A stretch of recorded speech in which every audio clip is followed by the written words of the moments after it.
Welcome to another intense courtroom breakdown, and this one's got everything. A defendant on thin ice, a probation hanging by a thread, and a judge who's clearly out of patience. Today's case follows Lotharia Jacob, a man who's already been granted mercy, but now faces the consequences of breaking probation after multiple DUI offenses. What unfolds in this courtroom isn't just about the law, it's about accountability, second chances, and how far the court will go before saying, enough is enough. Buckle up, this one gets tense fast. Good morning, sir. You are Lotharia Jacob? Yes, ma'am. And Mr. Jacob, you were previously in court, entered a plea of true to count 2, and a motion to revoke your probation. Looks like you're on probation for the third-degree felony offense of driving while intoxicated, third or more. And let me get that pulled up so that we can go through. Does the state have evidence with regard to any of the other counts? Yes, Your Honor. The probation officer here can testify as to count Give me space. count 1. Sorry. Okay.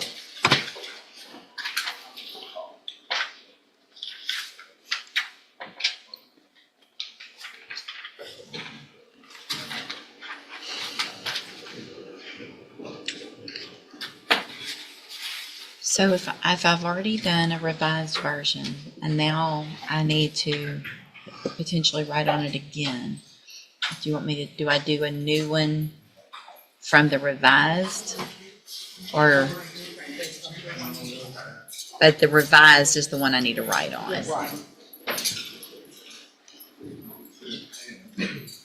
Give me a second. All right, I'm printing.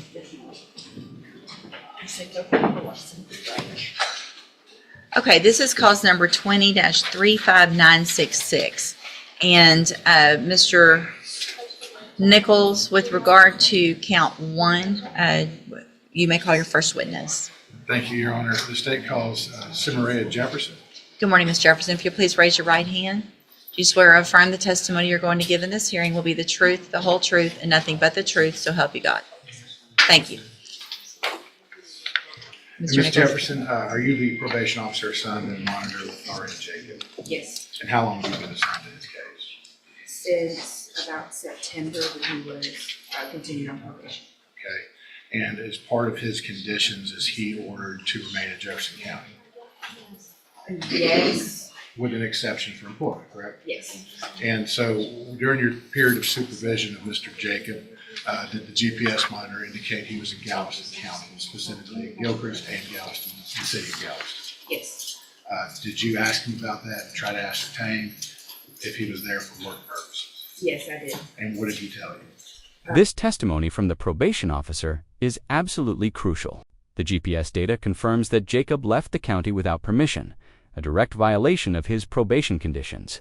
Under Texas law, probation isn't just a slap on the wrist. It's a legal agreement built on trust and compliance. The moment he denied being in Galveston, he created doubt. And in a courtroom, doubt about honesty can weigh heavier than the violation itself. The judge now has to decide, was it an honest mistake or a deliberate lie? He actually denied going to Galveston and Gilchrist. When was this conversation? It was during an office visit on November 20th. November 20th. And after that conversation, did he bring you any documentation showing that he was in Galveston County for work purposes? No, he did not. Thank you. I'll pass the witness, Your Honor. Actually, I'm sorry, Judge. While I have you here, what is your recommendation if the court is inclined to revoke Mr. Jacob? I know that your opinion is contained in your updated report. Is your conclusion and recommendation the same as it is in your report? Yes, sir. Thank you. I'll pass the witness, Your Honor. All right, Mr. Rojas, you may proceed. I have no questions for the witness, Your Honor. Okay. Any other witnesses? No, Your Honor. Okay. Any witnesses with regard to count 1 then, Mr. Rojas? Just Mr. Jacob, briefly, Your Honor. Mr. Jacob, the best you can, raise your right hand, please, sir. Do you swear or affirm the testimony you're going to give in this hearing will be the truth, the whole truth, and nothing but the truth, so help you God? Yes, I do. All right. Thank you, Mr. Rojas. Okay, Mr. Jacob, you heard Ms. Jefferson's testimony, right? Yes. And you recall the day she was talking about when the GPS showed that you were in Galveston? Yes. Okay. So First off, is it true that you denied to her that you were there? No, I did not. I told her I was going out there. I worked out of town a lot. Okay, And, and I said I was out there and work. okay. So could it maybe just been a miscommunication between the two of you? That's the only time I work. I used to go to work. And so are you telling the court that the days that you were, the GPS showed you in Galveston and Gilchrist, you were actively working? Yes, What kind of work do you do? I do concrete work. And the concrete work that you takes you to various locations Correct. around Around. Southeast Texas? Correct. Now, this is where it starts to get dramatic. Jacob takes the stand and insists it was all a mix-up, claiming he was just doing concrete work out of town. But notice what's missing. Proof. No time cards, no employer statement, no receipts. Just his word against the state's evidence. In the legal world, sincerity isn't evidence. The judge isn't just weighing facts, she's reading credibility, tone, and consistency. One small contradiction here could determine whether Jacob walks out free or in cuffs. And are you telling the court that you did not intend to mislead Ms. Jefferson when she asked you about where you were out of town working No, out? I wasn't intending on this. Okay, you think it might have just been a miscommunication between you and her that day? It could have been because I mean that's the only time I ever was. Okay. I'll pass the witness. I have no question, Mr. Jacob, Your Honor. So who do you work for? I went from trying to concrete. I've been there for like 2-3 years now. So when your probation officer, Ms. Jefferson, asked you about that, why didn't you get any kind of proof that showed you had been there? If she was questioning that you were, don't talk over me, let me finish my question. So if you disagreed with her that you were there for work and not for something else, then why didn't you do anything to give her some information, or your attorney at this point some information? My attorney did. I talked to my boss man, Mm-hmm. and he had, With courtroom, I did speak with Supervisor Mike, I think it is his last name, Judge, but he says that it's true, they do work out of town, they go various locations all over Southeast Texas. He didn't have any documentation as to what date they were working out of town in Gilchrist. He couldn't confirm or deny whether it was his state or not, but he did say they do work sometimes at the beach or Galveston. He just couldn't tell me whether it was these dates or those dates they were there or not. Okay. The judge's line of questioning right here is razor sharp. She's not angry, she's skeptical. And skepticism in a courtroom is deadly if you're the one being questioned. When a defendant claims he was at work, but there's no proof, no documentation, no supervisor statement on record, it collapses fast. This is where many probation cases crumble. It's not defiance that ends them, it's disorganization, miscommunication, and missed paperwork that make guilt almost automatic. All right. Anything else then? From the witness note. Okay.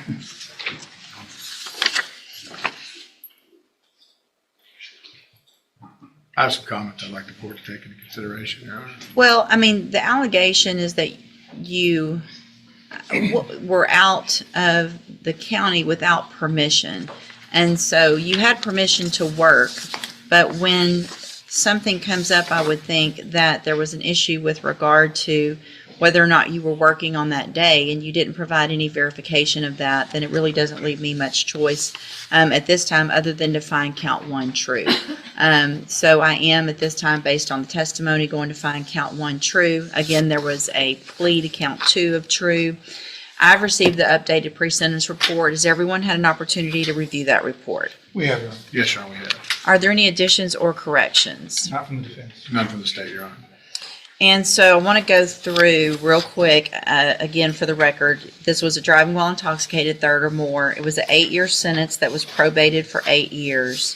The allegation number 2 that you previously pled true to was that you did not use the handheld breathalyzer as ordered as well, and you pled true to that. So, Mr. Rojas, you may proceed. Judge, as to that allegation number 2, speaking with Mr. Jacob and again with his supervisor,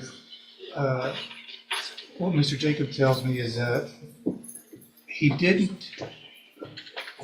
He blew into the breathalyzer. He blew into them late, so that sometimes his job takes him to different locations where he'd have to park in a parking lot or on the street somewhere, and they walk to the job site, which can be, quite a distance away.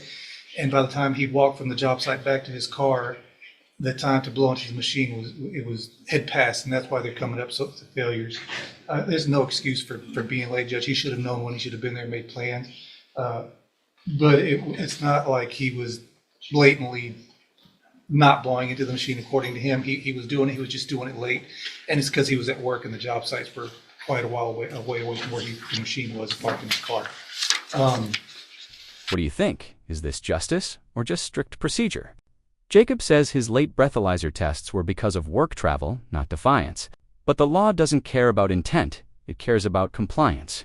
Should a working man lose his freedom over being late, or should the court recognize that life gets complicated? Drop your thoughts in the comments. Does justice require perfection, or is there room for grace? What Mr. Jacob is asking the court to do this morning, Judge, and I know it's hard to ask this from the court. He's asking the court to reinstate him. He's already been to the JCDI more than once, I believe. I don't think we've got any positive or positive tests for alcohol.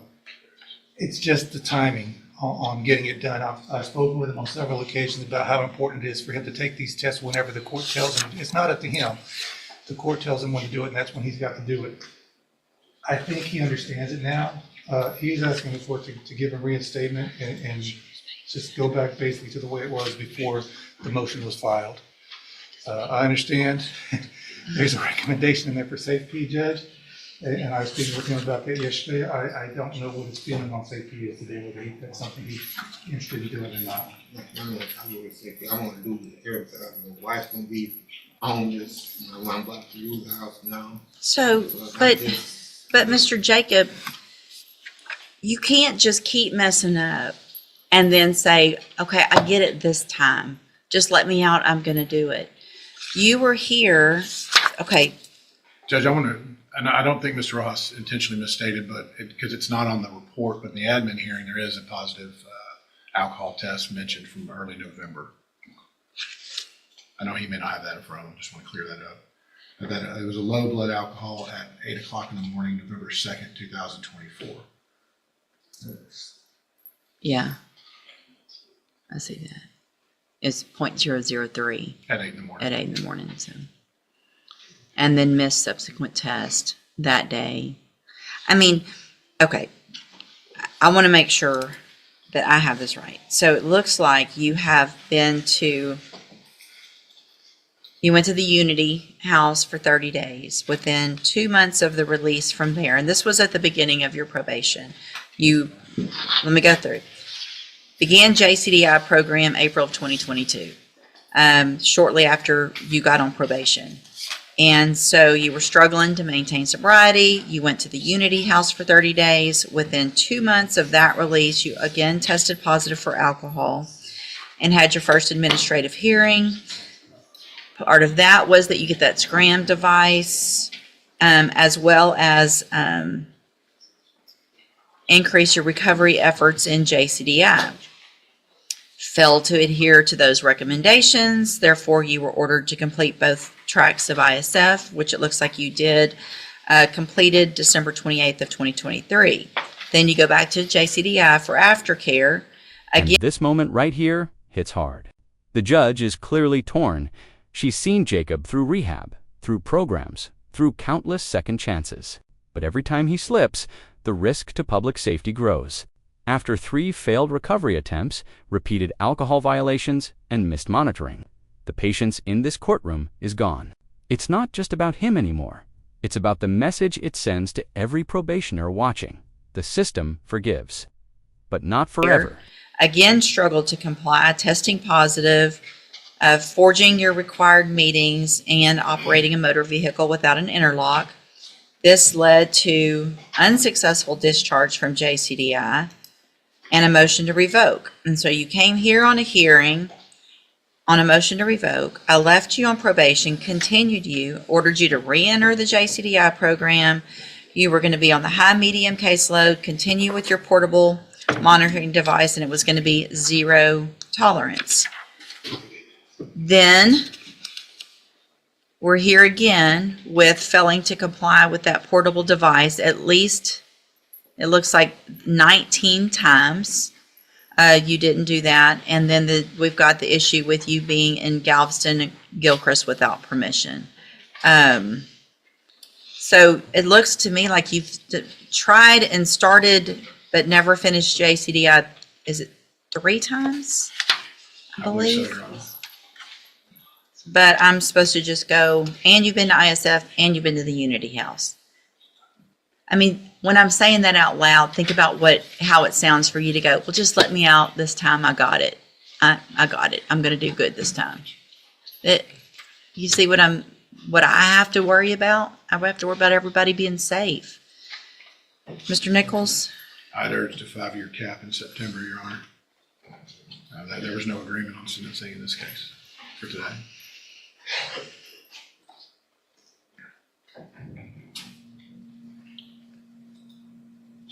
But I just feel that 0 tolerance needs to be 0 tolerance, because after that, it only took a couple weeks for him to start violating. So, Mr. Jacob, I'm going to find that you entered your plea of true to count 1 freely and voluntarily. Find that count true. I've already found count 2 true based on, no, the opposite. You pled true to count 2. I found count 1 true today. I'm going to find sufficient evidence to revoke your probation, and at this time, revoke your probation. I'm going to reassess your punishment at 4 years in the institutional division of the Texas Department of Corrections. You will. Just like that, it's over. For years behind bars, probation revoked. After multiple chances and repeated violations, the court finally draws the line. The tragedy? Jacob's downfall wasn't caused by a single bad decision. It was a chain of small ones that added up. That's the harsh truth of probation. Consistency is the key to freedom. If you found this case as gripping as we did, hit that like button, share your thoughts below, and subscribe for more jaw-dropping courtroom breakdowns. Real cases and justice served live only here, where every verdict tells a story. You will receive credit on that sentence for any time that you've been in custody that the law gives you the right to receive.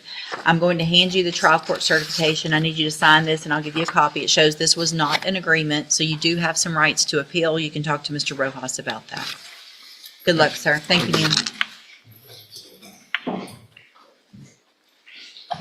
Thank you.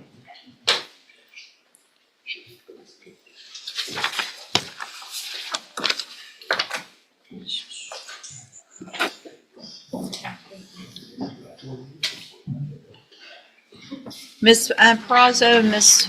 Malfino, on Timothy Wilson, have y'all? Yes. I have one more, Judge. Oh, yeah. I'm gonna plead on this meeting, this is gonna be dismissed. If we can get 1 week reset on him, we can take care of that. That's for you. Please, So it's Felice Valle? yeah, So we'll reset Mr. Valle 2 weeks. I mean, you think you'll get it done this week? yes, ma'am. Okay, we'll reset it